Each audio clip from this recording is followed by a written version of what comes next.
So the logical question is, what can we do to gain resilience so that we can neutralize the acute stress response when it's not adaptive? And we can reduce the chronic stress response, if you will, and lower our adrenaline, cortisol, and other hormones that are related to stress. And that will help us enjoy better sleep. Always seek sound legal, medical, and or professional advice regarding any problems, conditions, and any of the recommendations you see, hear, or read here on the Autoimmune Hour, Understanding Autoimmune, and Life Interrupted Radio. Now, back to your host, Sharon Sayler. Welcome, everyone, to the Autoimmune Hour. I'm Sharon Sayler from SharonSayler.com, and of course from UnderstandingAutoimmune.com. And as always, it's my honor and pleasure to be with you here tonight on another brand new episode. And I am so excited. We have Dr. Greg Hammer on, and we're going to talk about sleep and sleep hygiene. And we'll explain what that is in a little bit. But he's got an amazing bio, and I want to read it to you. So sorry if I come in a little close to read the screen, but you guys know it's better than me trying to wing it, right? Dr. Greg Hammer is an MD and is a professor at Stanford University School of Medicine, a pediatric intensive care physician, pediatric anesthesiologist, mindfulness expert, and the author of Gain Without Pain, the Happiness Handbook for Healthcare Professionals. And he's a member of the Stanford Well MD Initiative, and Dr. Hammer is the former chair of the Physician Wellness Task for the California Society of Anesthesiologists. He has been a visiting professor and lecturer on wellness at institutions worldwide and teaches GAIN, G-A-I-N, to medical students, residents, and fellows at Stanford. I could go on and on. It's an impressive bio, Dr. Hammer. Thank you so much for being on the show. Great pleasure. Thank you. Now, thank you for being on the show about sleep and sleep hygiene. We don't talk about it enough. I think I've only had, in the 10 years we've been doing the show, one expert on the show, and that was a while ago. Because to me, sleep has been, at times when I'm having an autoimmune flare, one of the hardest things to do. Whether it's just my own mind running away with me, like, why am I having another autoimmune flare? Or maybe I'm in pain. But could you share with us the importance of sleep in regeneration and our overall health? Yes, many people think that sleep is a passive process, and it really is not. There's a lot going on in our brain and certainly our body when we're asleep. In particular, during deep sleep, our brain is cleaning up itself, cleaning up a lot of junk proteins that tend to accumulate. Many people have heard about tau and amyloid proteins because they tend to accumulate in all of us as we age, but in particular are markers of dementia. So these proteins tend to cause so-called tangles of neurons in our brain. They're also prevalent in individuals with repeated head injury, notably football players, many of whom who have accumulation of these abnormal proteins do develop dementia relatively early in age. There's been a lot of that in the press, and Parkinson's disease is another manifestation of brain disease that's associated with accumulation of tau and amyloid proteins. So when we're asleep, our brain is clearing these proteins, and it's also getting rid of other material in the brain that really is pro-inflammatory. So when you talk about autoimmune diseases, of course, you're really talking about the body's inflammatory response, which was necessary, but when excessive can cause disease and even death. So sleep is associated with elimination of these proteins and even aging cellular and subcellular components that tend to promote inflammation. Of course, also there are memory processes going on when we're asleep that really depend on deep sleep. So we're consolidating memories of experiences and thoughts that we had during the day. So those are some of the brain functions that occur when we're asleep. And of course, there are a lot of other restorative bodily physiologic processes that are going on as well. So sleep is a very active process and very vital to our well-being. Wow, that's so interesting because when you're asleep, I'm not sure you realize all of that work is going on behind the scenes. We're not aware, but almost by definition. Yes, you're right about that. That's fascinating to me. Is there an ideal length of time to sleep, or is that kind of individually independent on how people sleep? Of course, there are individual variations, but in general, I think the science supports that we need 7.5 or 8 hours of reasonably good quality sleep. And like everything else in life, and certainly in medicine, it's a bell-shaped curve. There are people on one end of the bell curve that maybe don't need that much sleep, maybe get by on 5 or 6 hours a night without deleterious effects.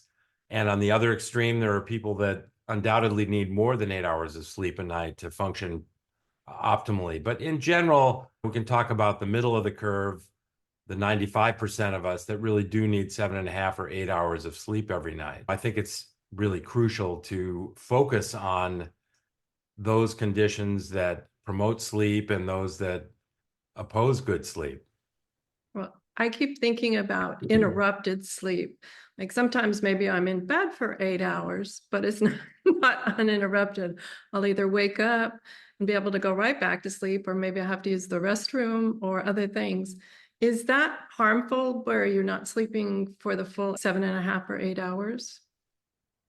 It would be ideal if we slept uninterrupted for 8 hours and woke up in the same position we were in when we fell asleep.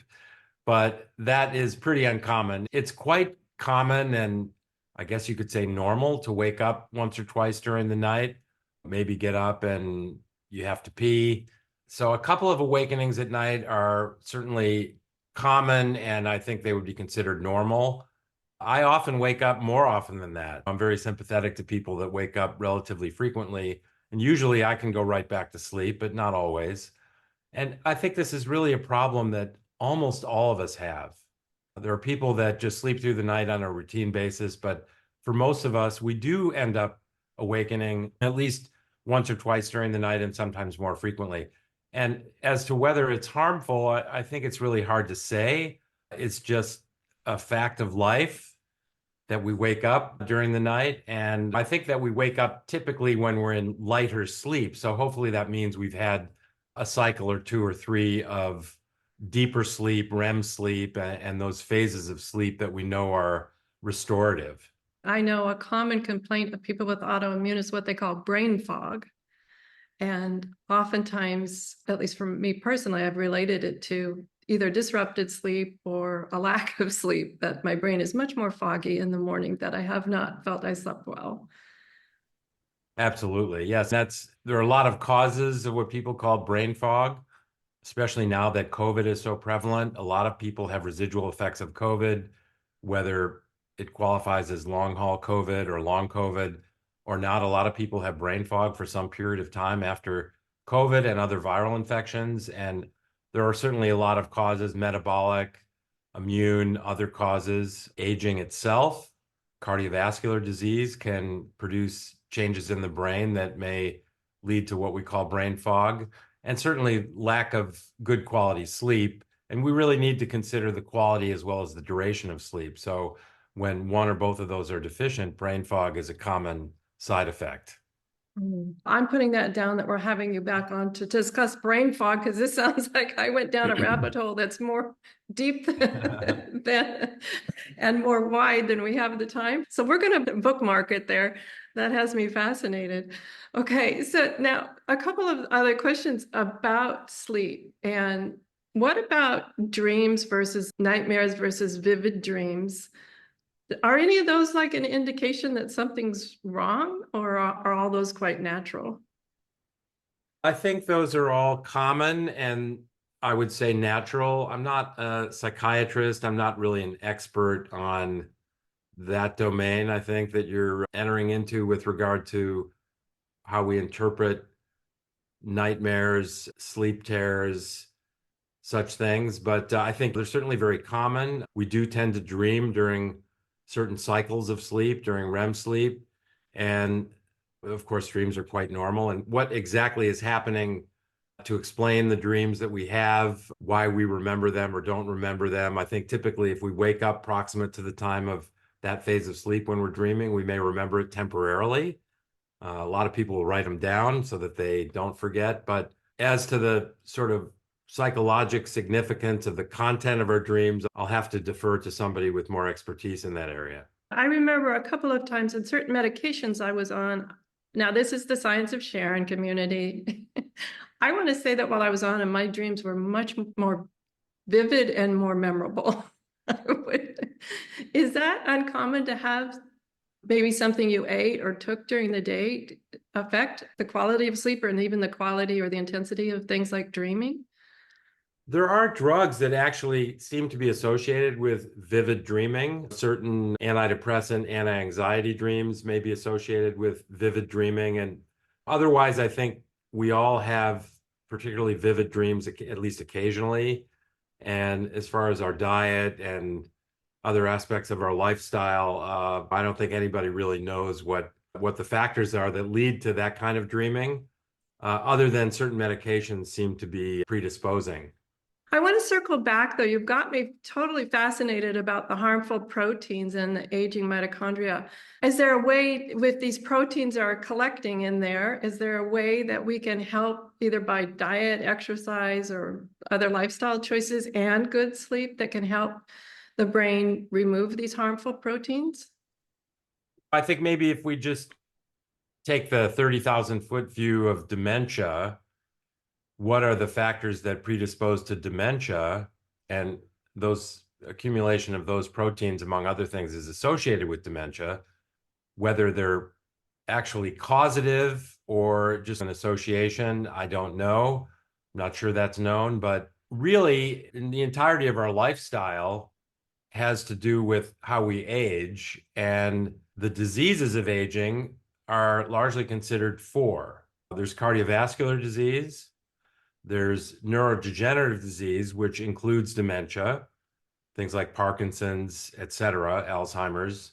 There is associated with aging, cancer is certainly one. And then there's metabolic disease, so-called metabolic syndrome, which is really obesity and type 2 diabetes. So cardiovascular disease, neurologic or neurodegenerative diseases, metabolic syndrome, and cancer are diseases of aging. And in fact, aging itself may be considered a disease. And when we look at the neurodegenerative diseases, they may be associated with accumulation of these proteins, tau and amyloid proteins, but also a number of other factors. And they're very interrelated, these four classes of disease. So cardiovascular disease may result in decreased microcirculation to the brain. That is, what's happening in the small blood vessels in the brain and elsewhere in the body, but specifically related to the brain. And the state of those small blood vessels will have significant impact on oxygen delivery to brain cells or neurons. And so when we have cardiovascular disease, we're predisposed to neurovascular or neurodegenerative diseases like Alzheimer's and other forms of dementia, Parkinson's disease, and so on. So these four diseases of aging, these four categories are really very closely interrelated. And so when you talk about brain fog and dementia, how can I reduce my chances of having brain fog, decrease the frequency of being in that condition, and how do I decrease the risk of dementia and other neurodegenerative diseases? The answer is really having a comprehensive lifestyle approach to wellness. And we can actually impact the aging process itself by the way we live. And I would simplify the important factors related to our lifestyle as in the categories of sleep, exercise, and nutrition. And then perhaps under the nutrition umbrella would be supplements. And then there are actually drugs that may slow down the aging process. But I think the main issues that most of us really need to think about and address in our daily life are sleep, exercise, and nutrition. Okay, obvious question, and I think it's generalized, not for autoimmune specific, but is it ever too late to start?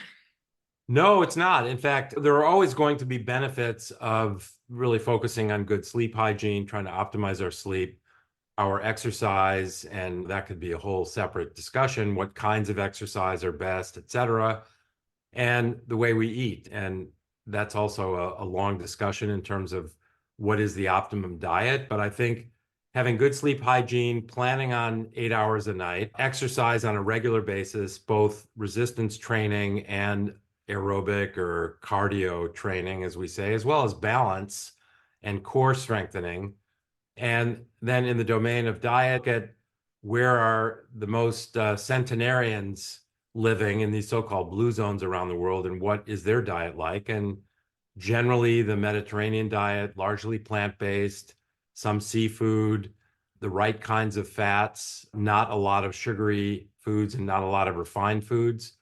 So those are all things that we can do to slow the aging process in general. And that will have, and they're very interrelated as well, because there's a bidirectional relationship between sleep, exercise, and nutrition, right? They're very closely interwoven. So when we don't sleep well and we're fatigued, I can tell you as far as what I eat when I'm tired, when I've been up in the ICU most of the night, and the next day I'm walking past a nursing station and a grateful family has been kind enough to donate a large box of chocolate candies, which is sitting at the nursing station.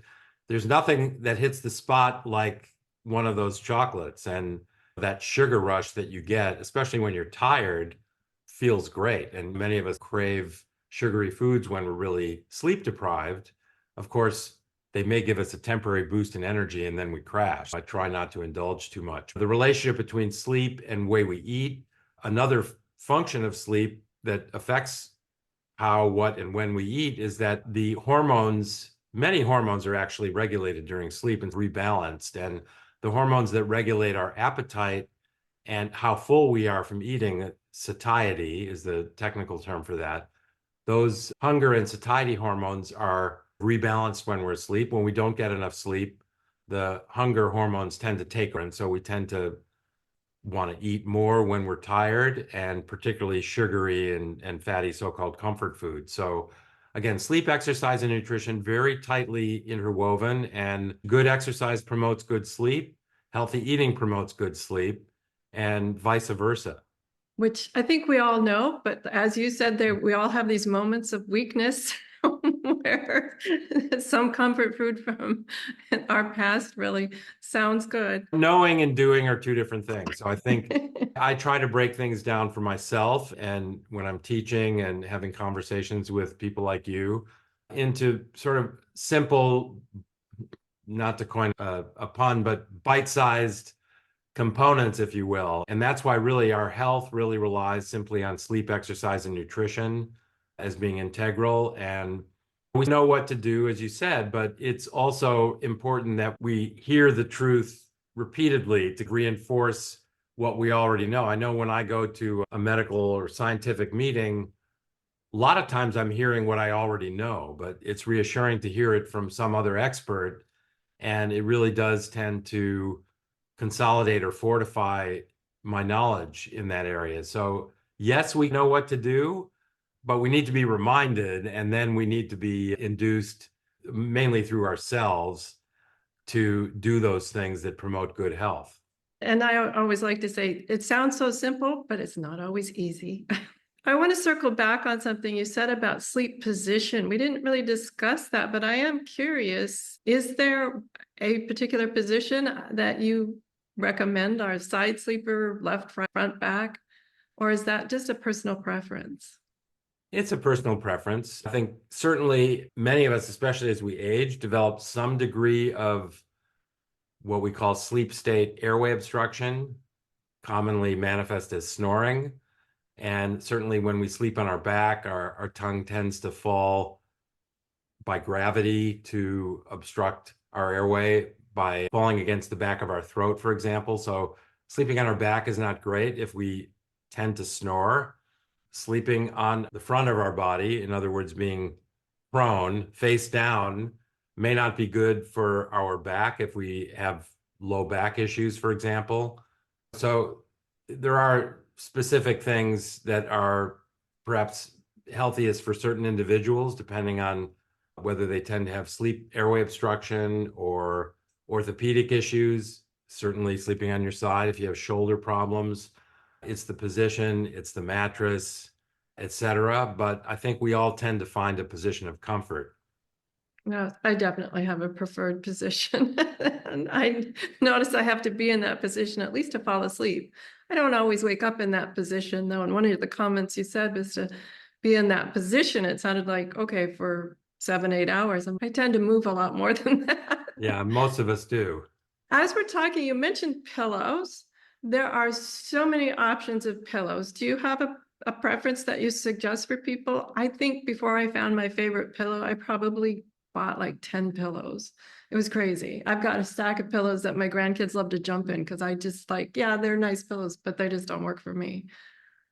I think that's very common. I think it's trial and error for sure. It's just like the mattress. Some people do better with a very firm mattress. Some people do better with a softer mattress. I think if you tend to sleep on your back, a firm mattress is good. If you tend to sleep on your side, you might want a little bit more yield in the mattress to promote having a relatively straight spine.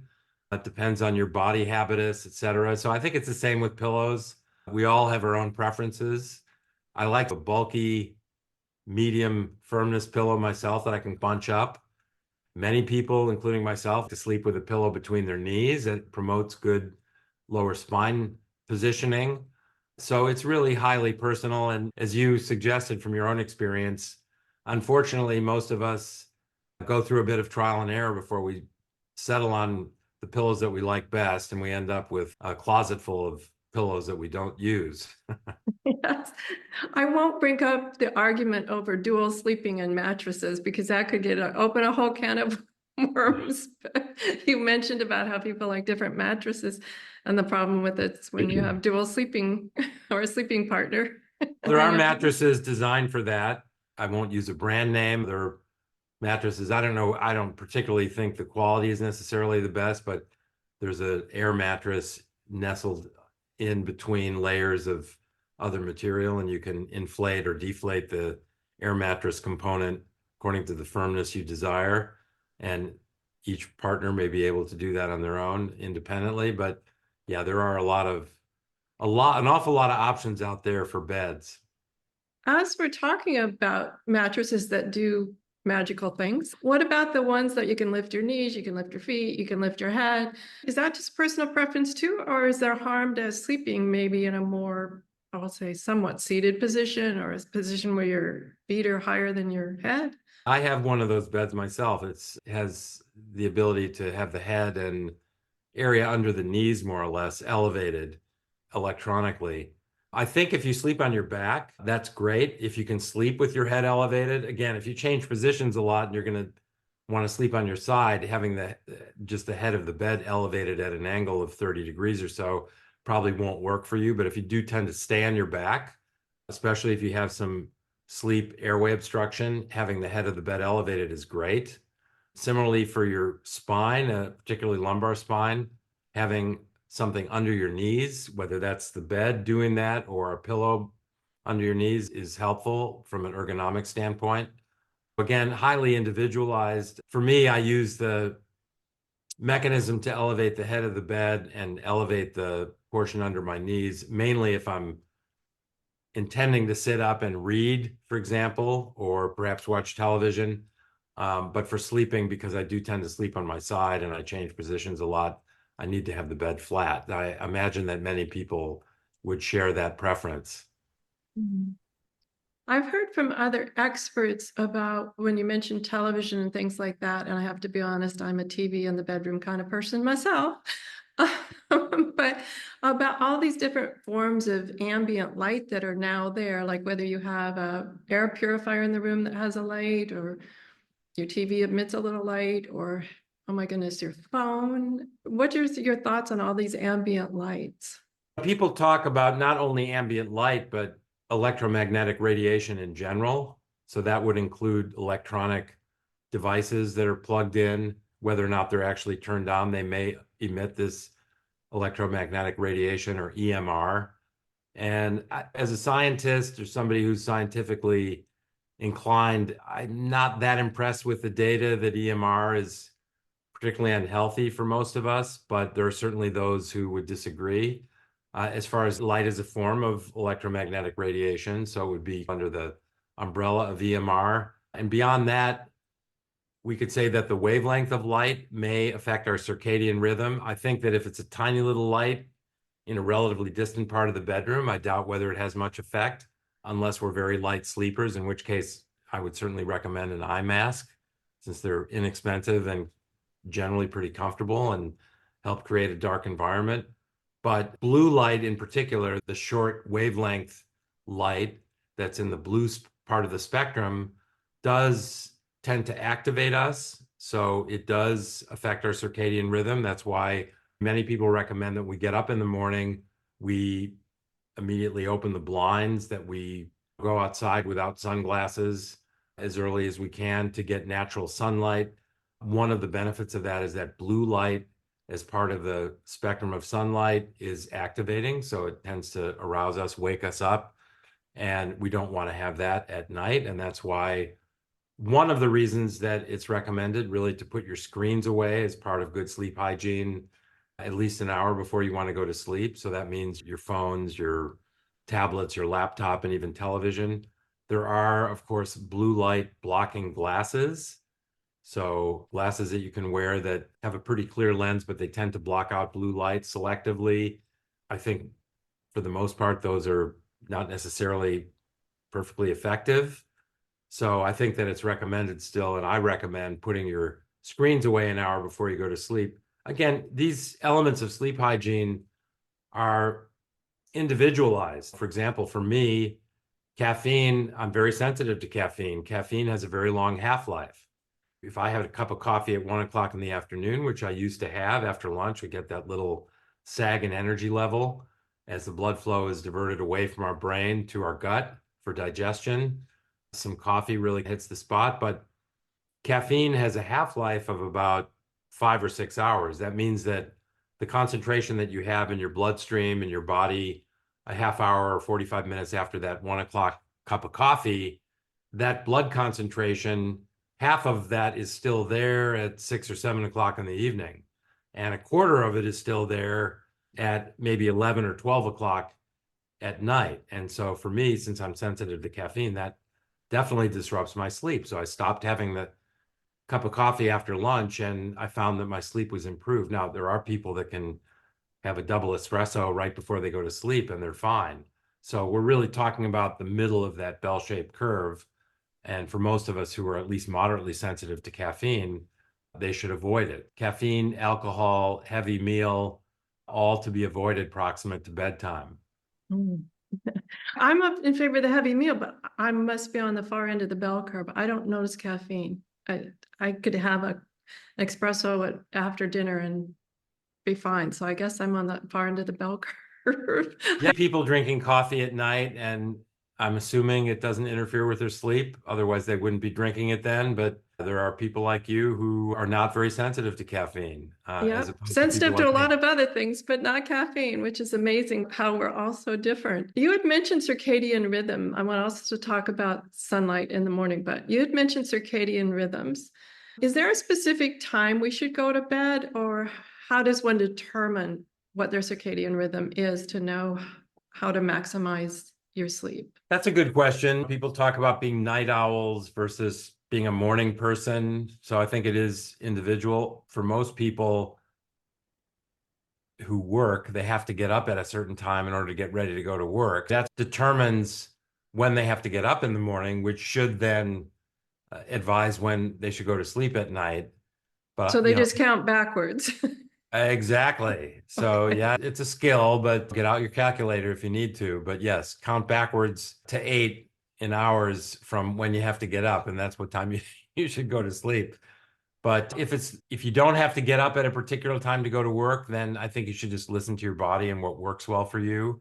Obviously, for many of us, if any light is getting into the room in the morning, it tends to be arousing.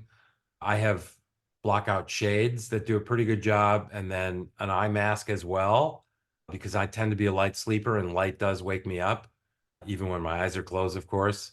So, no, I think you have to see what makes sense for your own lifestyle and your schedule and just try to establish a pattern. It is considered in the good sleep hygiene column to go to bed around the same time and wake up around the same time every day. So even if you have to get up at 7 o'clock in the morning to go to work during the week and you don't have to do anything that early in the morning on the weekend, it's still advisable to get up at the same time on the weekend. So you So can't make up sleep.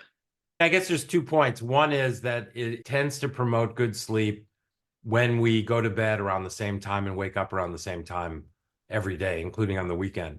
Separately, making up for a sleep deficit, to some extent, if you're sleep deprived, if you've had less than 7.5 or so hours of sleep for one or more nights in a row, or maybe have been up all night, you do make up for the deficit to some extent by getting extra sleep in the subsequent nights. But I think it's a relatively minimal catching up of sleep, if you will. So I wouldn't recommend relying on that and routinely getting maybe 6 hours of sleep during the week because you like to stay up late and you have to get up early. And then assuming you're going to make up for it on the weekend, even if you do sleep in on the weekend, it's not really good sleep hygiene, and it doesn't really make up for your sleep deficit completely. You're probably still going to end up being tired, sleepy, maybe have brain fog, etc., even on the weekend when you've slept for maybe 10 hours. I think the science really supports getting around 8 hours of sleep every night and going to bed around the same time, waking up around the same time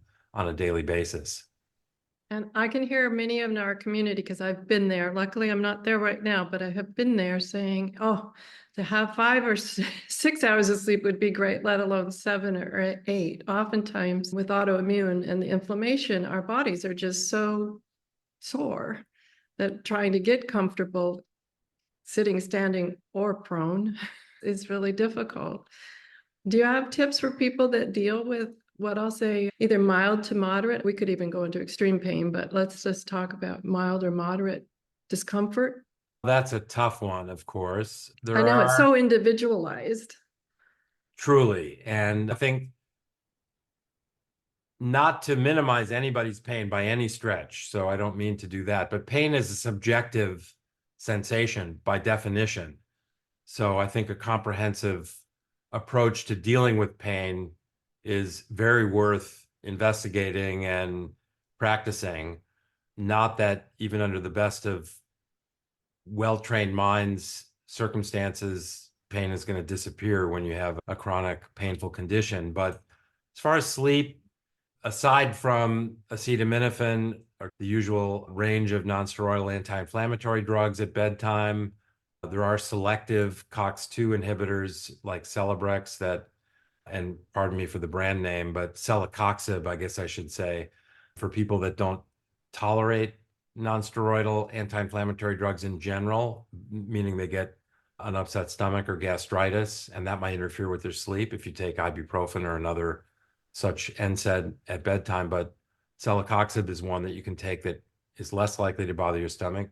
So those things. And then I think it's very interesting to look at the data regarding cannabinoids, CBD, non-THC containing cannabinoids that interact with pain receptors and provide some degree of pain relief and also are anti-inflammatory.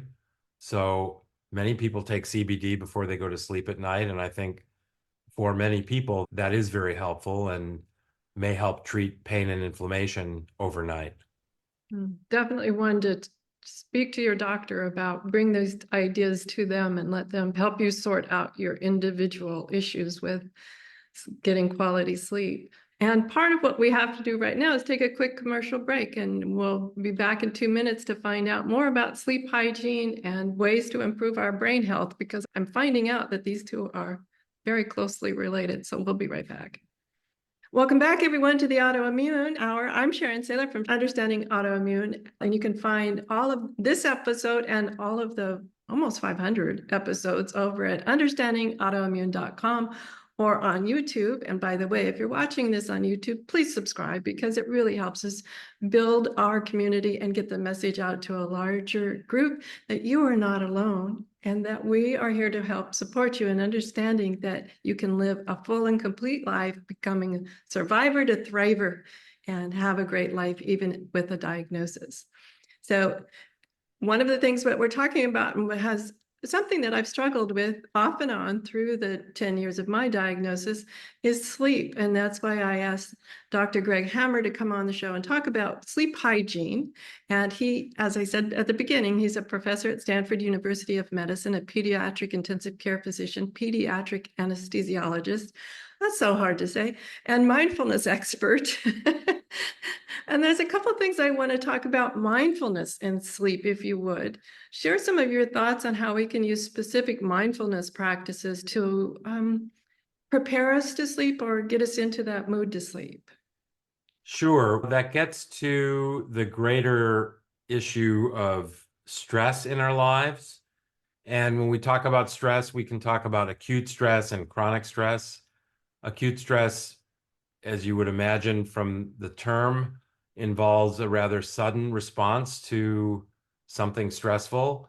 It involves a number of physiologic responses, such as release of epinephrine, also called adrenaline in our body, among other things. And it's a response, the acute stress response, that evolved over probably hundreds of thousands of years because it contributes to preparing us to fight or flee, the so-called fight or flight response.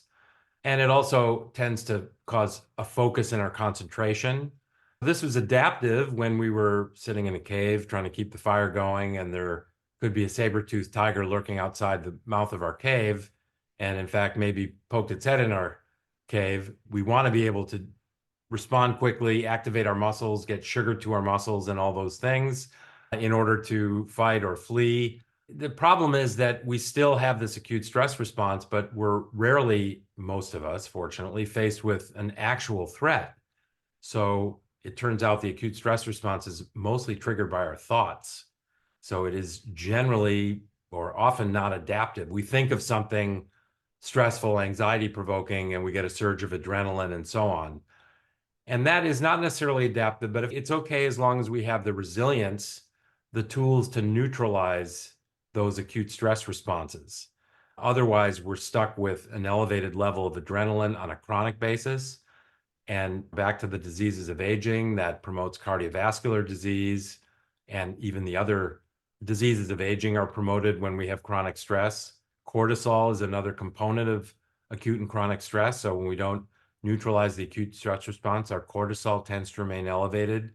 That has a lot to do with our immune system. And actually, cortisol and cortisol-like drugs are therapeutic for autoimmune diseases, but when they're given chronically, they have a number of adverse effects, including suppressing our immunity and maybe making cancer more likely. So again, long-winded way of saying that the acute stress response is often maladaptive, but as long as we can neutralize it quickly, that's okay. When we can't, we're stuck with this chronic stress, and that certainly interferes with our sleep. So the logical question is, what can we do to gain resilience so that we can neutralize the acute stress response when it's not adaptive, and we can reduce the chronic stress response, if you will, and lower our adrenaline, cortisol, and other hormones that are related to stress. And that will help us enjoy better sleep. I know in the acute stress phase, what happens to me is not only what's happening the saber tooth at that moment, but my brain's remembering every other saber tooth that ever happened. It almost becomes chronic because it's like this, okay, rolling ball downhill. No, you're right. It does. Its stress response is often not neutralized when it's acute and does become chronic for most of us, and to varying degrees, of course. But stress certainly interferes with sleep. And then again, this bidirectional relationship, when we're not sleeping well, we're predisposed to stress. So you get this sort of self-propagating positive feedback loop. So how can you help ameliorate that? And one way is to have a mindfulness meditation practice. And that's what my GAIN practice is all about. It's based on a way of breathing, because when we're stressed, we have tight muscles in our chest and diaphragm, and we can go for a whole day without really taking a deep breath and breathing properly. So the breath is key to essentially all forms of meditation and stress relief as well. And so the GAIN method employs healthy breathing and a self-guided tour of that for which we're grateful, the G in GAIN, acceptance of things that are unpleasant that cause us stress, that's the A in GAIN, our intention, the I in GAIN, and non-judgment, the N in GAIN. And so this is a practice that can be done in 3 minutes.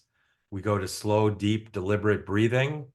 And then we do a self-guided tour of that for which we're grateful, things we need to accept, what is our intention, including this practice, and then learning to drop judgments, which tend to be rather negative of others, the world, and ourselves, and then returning to pure focus on the breath. This is a great way to relieve stress.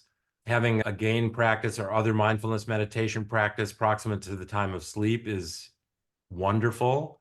Even just a gratitude practice, thinking of 3 things that went well during the day and things for which we're grateful, thinking of 3 good things, writing them down. If you're a journaler, that has been shown actually to promote healthy sleep. The more we can really embrace this mindfulness practice, the better off we are, the more we can reduce stress, the more we can favorably impact the diseases of aging and aging itself, and importantly, improve our sleep. And I love those GAIN, GAIN, all of those gratitude. Let's go over them again. So gratitude, I want to say Acceptance. acceptance. I was going to say attitude. That too. Intention and Intention and non-judgment. non-judgment. Okay, those are great. And what's interesting in the work I do in my corporate life, where one of the things I talk about all the time is the power of breathing, and whether we're trying to sleep or whether we're trying to give a presentation, mindfully being aware of how we're breathing throughout the day and into our rest time is critically important. And I don't think people realize how fast our bodies will shift. For me, 2 or 3 great deep breaths, intended breaths, mindful breaths, I'm amazed at how fast my body begins to recover in just when I reset it. Absolutely. No, I think just any one of those components of the gain practice, certainly the breath, just taking a slow, deep, deliberate breath, and then maybe repeating, as you said, that by itself is great for relieving stress. So slow, deep inhalation to a count of 3 through the nose, pausing to a count of 3, and then just gently but deliberately letting the breath go to a count of 4 through the nose or mouth. And repeating that, inflating the chest and breathing into the belly, into a count of 3, pausing to a count of 3, exhaling to a count of 4. That by itself will activate our parasympathetic nervous system, the side of the nervous system that helps balance the sympathetic or fight or flight side of our sympathetic nervous system. So deep, deliberate breathing activates the vagus nerve and parasympathetic nervous system, tends to slow our heart rate, reduce our blood pressure, lower our adrenaline and cortisol levels, and thereby is a great stress reliever in and of itself. Oh, absolutely. One of the things that I like to do is make sure that I think people think that they're deep breathing, but their rib cage is still not moving, or their belly, I don't want my belly to protrude. I don't want to be fat when I'm breathing. But I like to think about when my children were newborns and you'd see how they breathe. The whole torso is involved. It's not just like from your mid-chest up. And unfortunately, I think in so much of our modern society, people think they're deep breathing, even though really they're only breathing with half of the structure. That's a good point. I think many people recommend visualizing having the air go into the belly, breathing into the belly, but of course your chest is expanding at the same time. So yeah, with a real deep breath, if you just focus on fully expanding your lungs and imagine breathing into your belly, you're getting a very good breath. I have a few women clients who are like, I don't want my belly to look big. And I'm like, if you're in a meeting or whatever, nobody's paying attention to what your belly's doing. I'd much rather have clarity of mind from having enough oxygen in the brain than I would worry about what the little half-inch out my hips protrude from breathing correctly. Wow, my goodness, this has been fascinating. We're going to have you back because there's so many questions I didn't get to ask. But we're down to the last couple of minutes. Dr. Hammer, please share with us any final tips you'd like to share or something that I didn't ask. Often when asked that at the end of the hour, I will say that we all have a negativity bias. We tend to remember the negative and forget the positive and ruminate over negative things. And so for all of us who are so afflicted, which is really all of us to some degree, You're not alone. This is not your dirty little secret. It's okay to have negative thoughts. It's a matter of how we respond to them. And so, again, I think a mindfulness meditation practice is so vital, not only for our sleep, but just how we respond, retraining our brains to respond to stressful and what might be negative and anxiety-provoking stimuli during the day. And so we all have work to do. We can all do better. We're all in this together. But remember that there are simple practices that will not only promote sleep, but also reduce stress and healthier living. Thank you so much. Now, I know the title of your book is Gain Without Pain, the Happiness Handbook for Healthcare Professionals. But if we're not a healthcare professional, can we also read it? Yes, you have my permission to read it. No, I Okay. think it's the principle. It's really all about the GAIN method and reducing stress and burnout.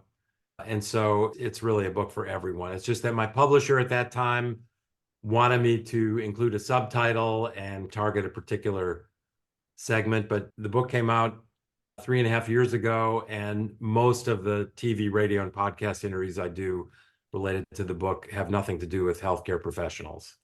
Well, other than your presence here with us today. So where can we find the book?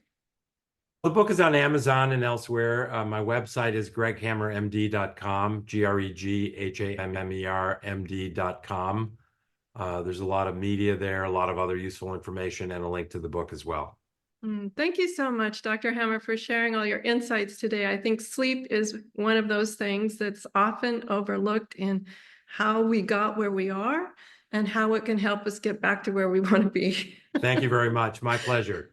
Thank you, everyone. Have a great week, whatever your adventures. Enjoy.